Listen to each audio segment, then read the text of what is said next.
দর্শক কি বলবো, জালকুড়ি উত্তরপাড়া এলাম, আসার পর দেখতেছি এরকম ঠান্ডা যা বলার বাইরে।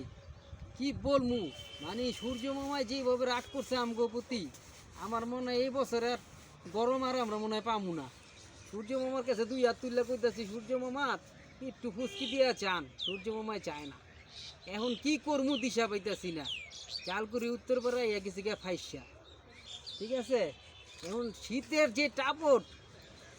যে দাপট আমরা কিছুই বুঝতে পারতাছি না কি করবো।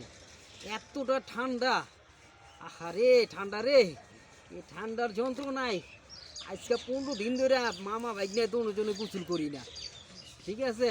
সূর্য মামা একটু তাকায় না, আমরা গোসল করতেও যাই না। এখন আপনারা কমেন্টের মাধ্যমে কোন কি করমু, গরম পানি দিয়ে গোসল করতে মজা পাই না, মানে কি করতে পারি দিশা পাইতেছি না। আপনারা কমেন্টের মাধ্যমে কোন 15 দিন ধরে গোসল করি না, আরও কি 15 দিন বাড়ামুনি সূর্য মামার অপেক্ষায়, যেমনি ভালো হয়। দর্শক আপনারা একটু কমেন্টের মাধ্যমে